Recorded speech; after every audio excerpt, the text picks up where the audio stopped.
Yo, what is going on, guys? It is JD here, back with another 2K video. So, if you saw my video yesterday, we did manage to go 12-0 in Myteam Unlimited this month. It's a big thing. I'm so happy that we managed to do it. And this is going to be the 12th game that got me the pink diamond Dan Issel. There he is on the screen right now. So we did only have a week left. I believe at the moment there are 5 days left, so there is still time if you want to do it. And this is the team we get matched up against. So as you can see, my team has 8 emeralds and 2 sapphires, and we get matched up against a full ruby team and a lot of sapphires as well. So matchmaking isn't the best, but we still had a good chance of getting the 12-0 in this game. And of course, we did go on to get it, as you will know from yesterday's video. So as you can see here,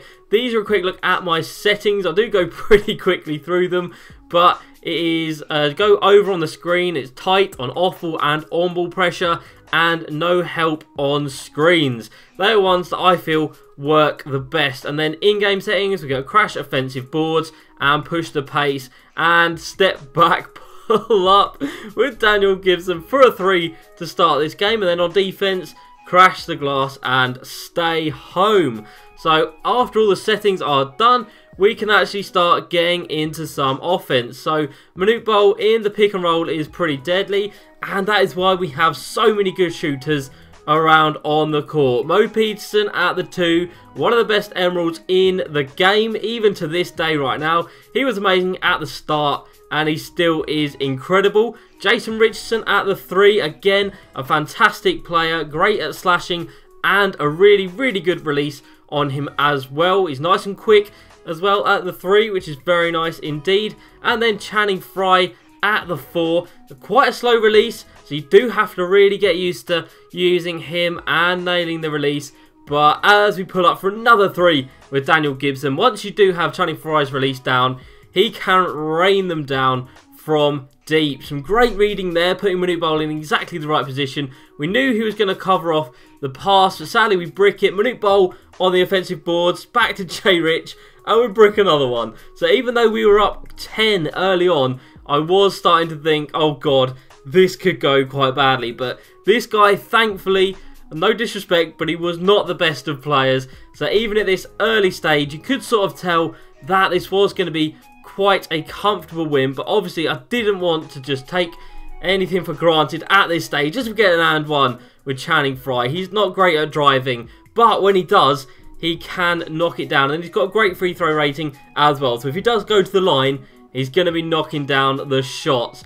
So this guy, like I said, he was coming down, chucking up some horrible shots early on. It was looking like we could get a potential rage quit, which would have been so nice. It would have made my nerves so much easier to live with as he chucks up a deep 3 with Porzingis. And his Manute Bol was absolutely killing me. We had JaVale McGee come in. He is my backup centre, and he just did not stand a chance against 7'7" Manute Bol. But we do end this first quarter up by 11, and I was very happy, but I was very focused, and I was very aware that things could turn bad very quickly as we give up some easy possession there. And then he does go on to score from this possession, even though his player is cold. He knocks down the 3 ball, and straight away it's back to a single-digit game. So we go to our money play.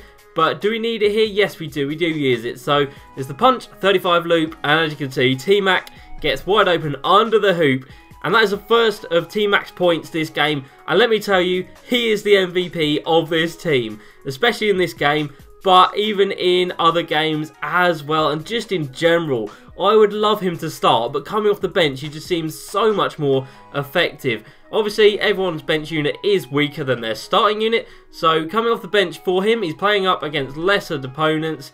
And here he goes on the break. He's going to throw it down, and 1. Yes, T-Mac, that is what I'm talking about. I absolutely love this card. I loved his diamond in 2K17, and when he gets a better card this year, it is going to be so much fun. So here we go with the play again, and we're going to, of course, look for T-Mac, and that slam gets him the takeover badge. And let me tell you guys, look at these dribble moves. Whoop, see you later.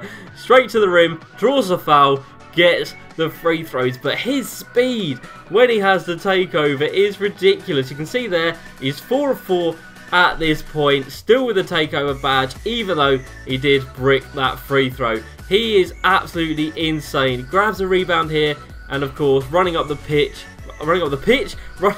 court, he is going to pick the ball back up, and he is going to drive in, and he is going to slam it down with the takeover, with goal posterizer. That is a nasty slam. So we do run this play a few times just to get the lead back up, and then Steph Curry joins in the fun, fading away, green light three-pointer with an emerald Stephen Curry. Who needs the amethyst or the diamond Steph that is out now when you've got an emerald that can do the same as the other ones? So yes, now we're running a couple of mid-range plays for T-Mac. It's the same play, but it's just about when you pass it to him. Mo Peterson, green light from deep. I did pause it there, but that was not to take the piss out of my opponent. That was not to disrespect him at all. That was just to try and compose myself because of how well it had been going. We find Channing Frye open, and I did think it was Mo Peterson. Sadly, to my mistake, like, I don't know why I did, but I completely messed it up. And then he comes down and he hits a 3 just after hitting a 2 as well. So 5 points in quick succession. So we're going to have to go back to the play. Even though we did have a bit of a jumper there with Channing Frye, we'll go for the easy layup and we green like that. So the lead is back up to 10. And then we have Mo Peterson on the ball, and he is just going to drive straight to the lane, straight to the hoop, and slam it down. So we're back in control at this point. Well, he has actually pulled it back down a little bit, and we're going to find T-Mac wide open for a mid-range, for a green light. Honestly, this card, this game, he was just lights out. And then Steph Curry comes down, and he's going to drive straight through the defense as well. Steph Curry's crossover and T-Mac's crossover as well are just fantastic. And Manute Bol on the defensive end. You can see there he's got 7 rebounds this game as we try and finish off the third quarter, but we don't quite get the 3 to drop. So we're going into the fourth quarter. We're up by 12. It's not the biggest lead in the world, but it is workable. Daniel Gibson with a nice crossover, and he drops down the 3. That is exactly what I needed, because this guy was on a little bit of a run. Tries to work it inside. JaVale McGee is a very nice player though, so we're not going to let him have that. And we're going to take another wide open mid-range, and this time it's going to be Mo Peterson that knocks it down and puts us back up by 13. He airballs the shot. How embarrassing. And then we are running it down with JaVale McGee back to Daniel Gibson. We do actually brick the shot here, but great rebound. And it's out to T-Mac, and of course, T-Mac is going to hit it.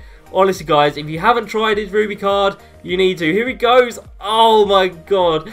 That poster would have been insane. If he would have dunked it over Manute Bol, that would have been one of the best dunks I've ever had in any 2K. Sadly, he didn't. But we do come down here and we get blocked on an alley-oop attempt. So that was pretty embarrassing. But at this point, as you can see by the score and the clock, it is too late for my opponent to do anything. So we're going to come down and we're just going to chuck up an alley-oop to T-Mac. And of course, T-Mac is going to drop it down, because why wouldn't he? He has been incredible. He carried me to victory in this game. He had the most points. He had the best field goal percentage as well, as we will see at the end. And that is the end of the game. We win by 16 and we shot 60%. Very nice indeed. We're only 40% from 3, which isn't great. But T-Mac, 25 points, 11 of 13 from the field. Absolutely incredible. And this game got us the pink diamond, Dan Issel, which was fantastic. I was so nervous about it. I'd had so many runs, or I'd gone like 7-0 or 8-0 and then taken a loss. So it was such a relief to finally get him and get our second Player of the Month card. It's fantastic, guys. I'm so happy. Oh, it's brilliant. If you did see me off-balling in that game, it was because it was the 12th game. I was going to win by no matter what. I didn't care how I got it. I just needed to get the win. I don't care if I off-balled at all. I got the card, and that is what mattered. I can play properly now that we have gone undefeated. So there we have it. There he is, sitting there nice and pretty. And we will go again next month for the next pink diamond. So if you did miss me unpacking Dan Issel, that was yesterday's video, so be sure to check that out. And I hope you guys did enjoy this video. So as usual, please like, subscribe, and I'll see you next time. Peace.